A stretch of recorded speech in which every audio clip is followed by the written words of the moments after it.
Good morning. Glad to see you all back online again today.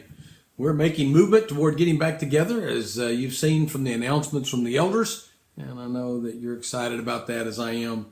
Want to be sure that you know if and when we're able to get back together. If you're not comfortable with that, this format or a similar format is still going to be available to you. Appreciate scripture reading today and Byron's songs to think about. Bless the Lord, O my soul. And there is a Redeemer. There is a Redeemer becomes very significant for this morning's lesson. Almost didn't preach today on Ruth because David Pearson introduced it during the Communion Devo last week and did a wonderful job. I already had it in my scope. If you're doing the daily Bible reading for the church that we're following along here, then you read Ruth this week, and I decided, nope, we're just going to dig back into Ruth a little bit and not change at all anything he said, but maybe just add a little more background to it. He was having to be brief because of the Communion Devo. We'll expand some of the thoughts that he had as we begin to look at this little book of Ruth.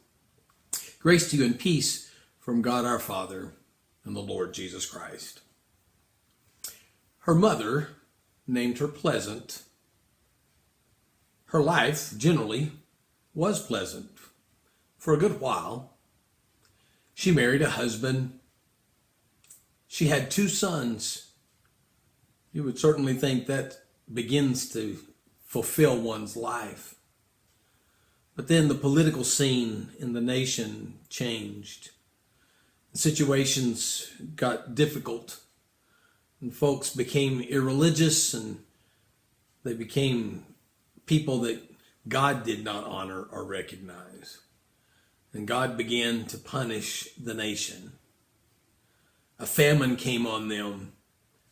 You might say that difficult times arrived, and they were forced to travel to a foreign land that had oppressed them at a time before.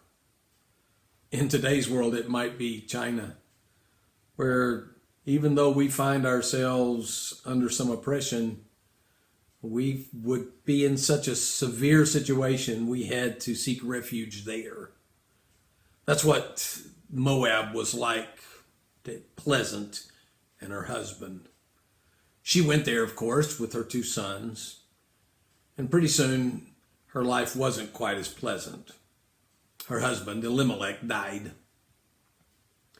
She wasn't yet bitter. Her 2 sons were there with her in a foreign land. And you know what's going to happen when you have teenage sons that are maturing and growing. They're going to start looking at the girls around. And her 2 Israelite sons married Moabite women. They're in a foreign land now. And then suddenly, both of her sons, Mahlon and Chilion, die. Both of them are gone. And we find that Pleasant isn't pleasant anymore. The situation back in the homeland is improved. She decides that she'll go back. They're from Bethlehem, the city of David, the city of Jesus. That's their home region. And Elimelech had land there that's now fallen to Mahlon and Chilion. Yet Naomi goes home. As Naomi goes home and comes nearer, she encourages her daughters-in-law to return to their homes, as David mentioned last week. Orpah chooses to do so, but Ruth comes right along with Naomi. By the way, Naomi means pleasant in Hebrew. When Naomi vows her loyalty and her allegiance when Ruth vows her loyalty and allegiance to Naomi, Naomi is encouraged, I suppose, but she now has this foreigner to take home to a land that may or may not be welcoming. She comes into Bethlehem, into her home city, and everyone says, "Is this Naomi?" And she says, "Forget that. Don't call me Naomi anymore. My name is not Pleasant. My name is Mara. From now on, you'll call me Bitter. The Lord had put his hand against her. She couldn't fathom that the situation in the land wasn't really her fault, just as our situation today is not our fault. And yet she is bearing the oppression, the difficulty of being in a foreign land and then having to return home after a severe famine and all the circumstances that surrounded that. With this Moabitess at her side and wondering how that's going to be perceived and handled. Ruth makes certain that that is handled well. And Ruth is better to her than sons would have been, and more loyal, and defends her in so many ways. But you need a little background on the land for the story to really take on. In Leviticus chapter 25, verse 23, the land, moreover, when God talks about giving the land of promise to the Israelites, he divides it into their 12 tribes, and then he talks about it himself. The land, moreover, shall not be sold permanently, for the land is mine, for you are but aliens and sojourners with me.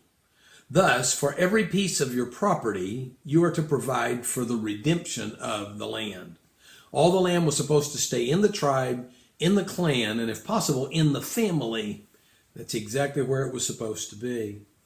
So verse 25 says, if your fellow countryman of yours becomes so poor, he has to sell part of his property, then his nearest kinsman is to come and buy back what his relative has sold.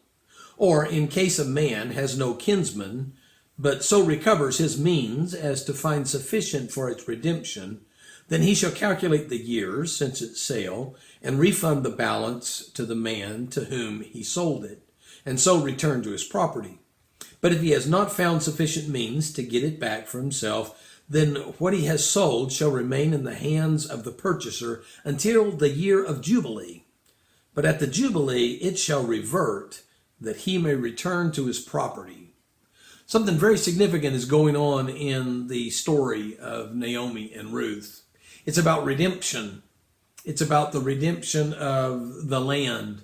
Now, Joshua, the book of Joshua, is the story of God giving the land to Israel, but Judges is the story of how Israel failed to take possession of the land.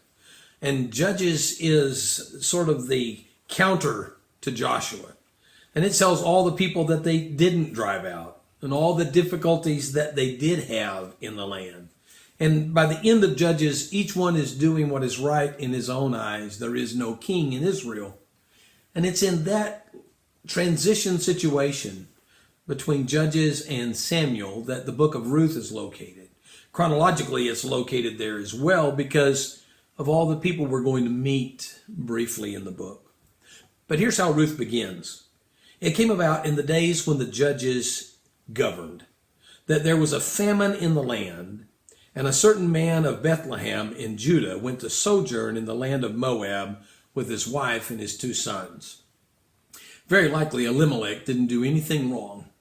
He's living in Israel, and their leaders and their religious folks are driving them with evil thoughts, and God is punishing them and judging them. We don't live in an evil time. We live in perverted times.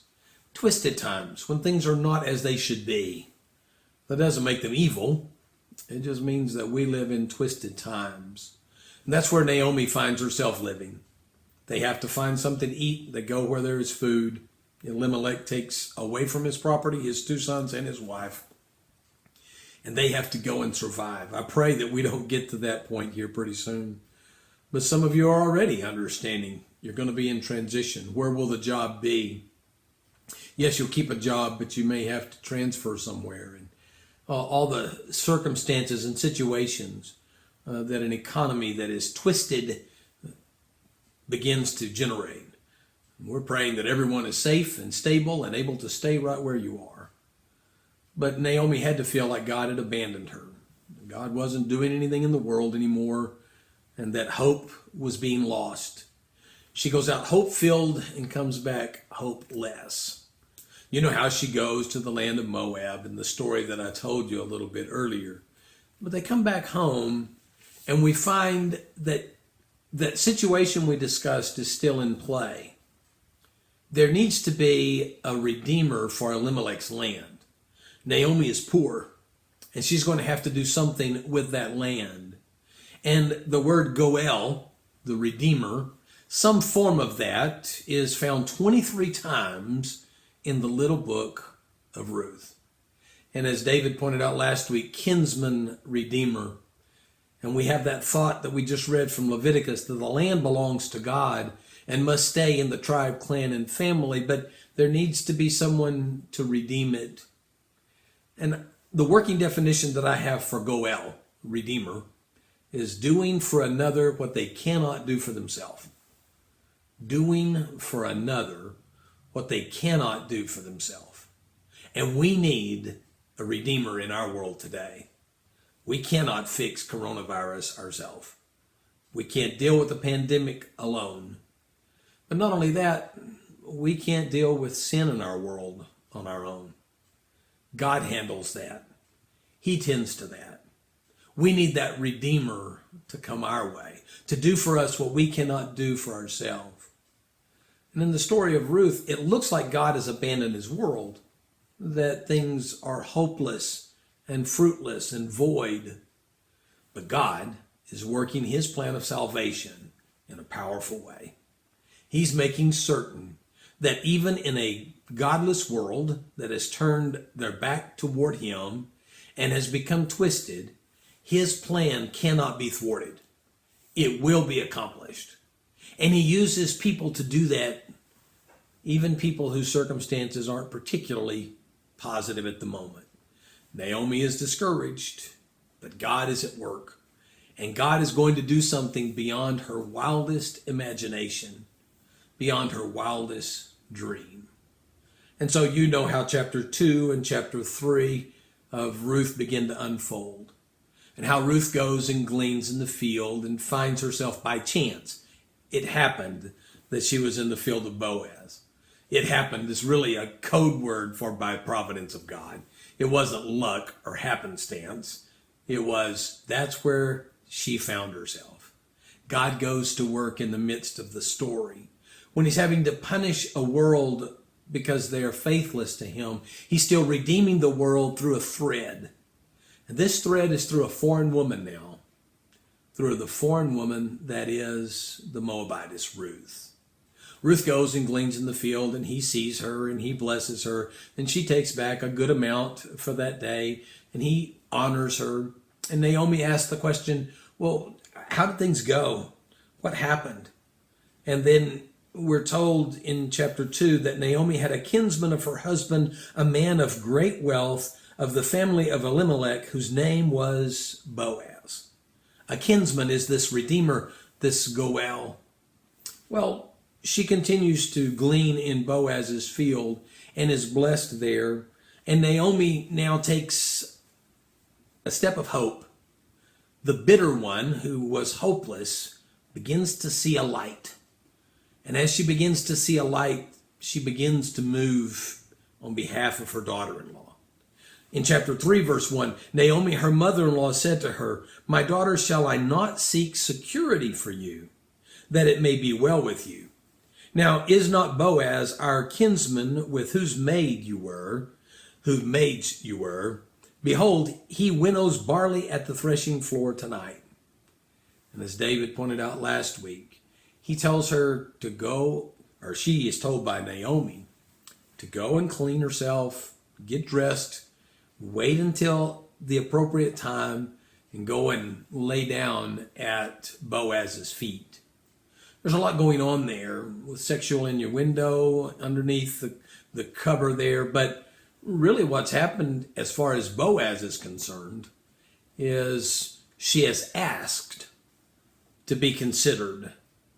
It is a permitted way for her to come and say, "I'd like for you to be the redeemer of our family."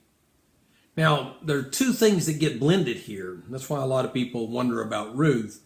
they begin to blend the kinsman redeemer laws, which were simply about keeping the land, with the Levirate marriage law, where your nearest relative comes and takes the wife and raises up children so that the name will not be lost on the land. That's not part of the kinsman redeemer agreement, but it gets blended in Ruth and becomes part of that profound story that is there. And Ruth finds herself now in the middle of this environment. And Boaz accepts her and takes a great honor that she has made this advance toward him. But then he says, make sure that no one knows that you came to me at the threshing floor.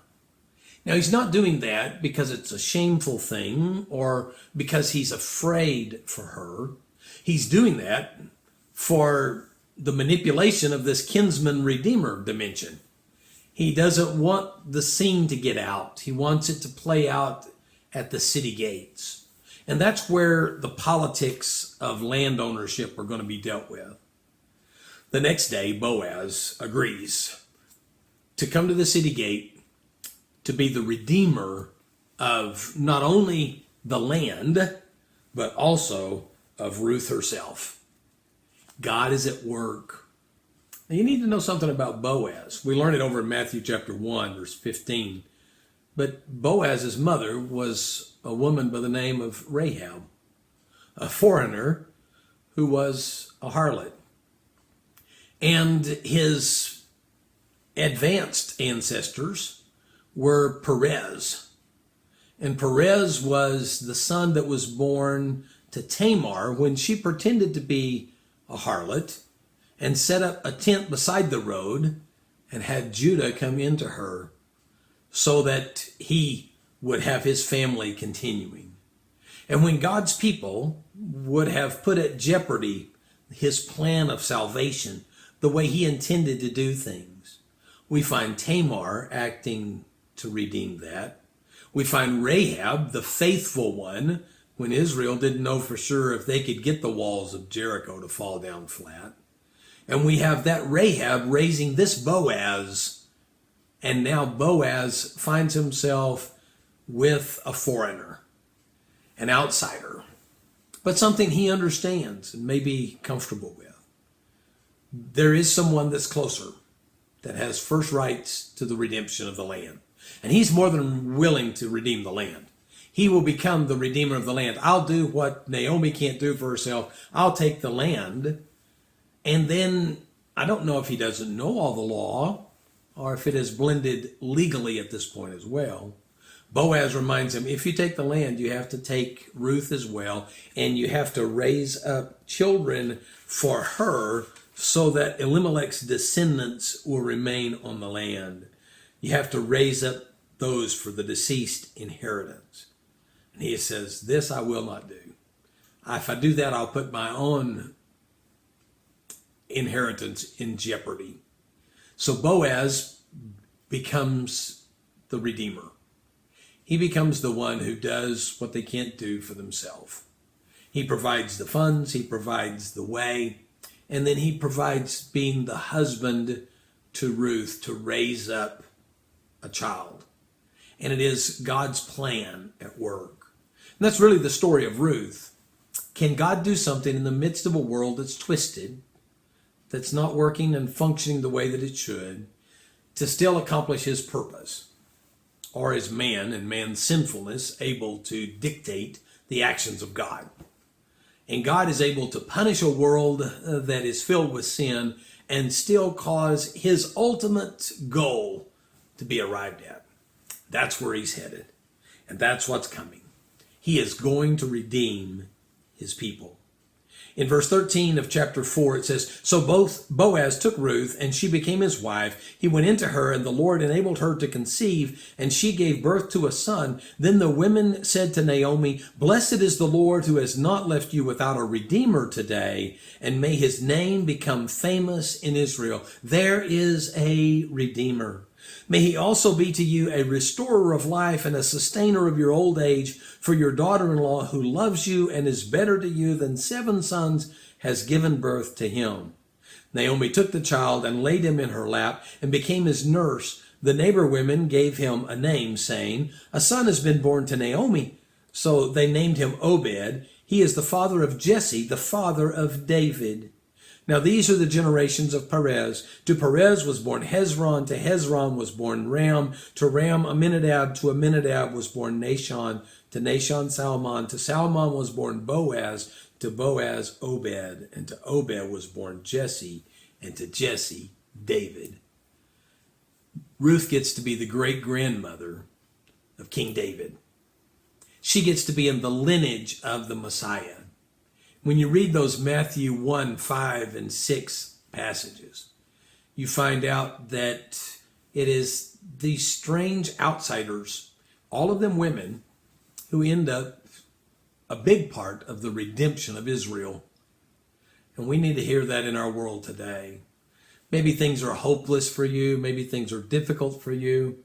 You need to understand this isn't because of sin in our life. It's because of a twist in our world.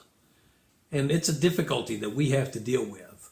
But God is still at work, and he's able to deal with the fallen world and still accomplish his plan of salvation. He uses unlikely heroes to usher in his Messiah, to offer redemption to all.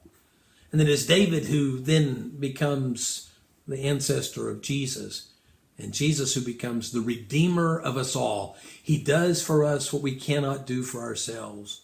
And he claims us back to God if we will honor him. Maybe your life needs redeemed today.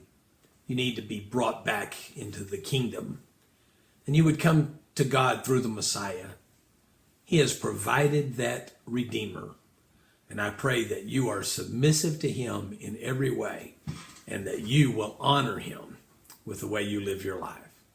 Thank you.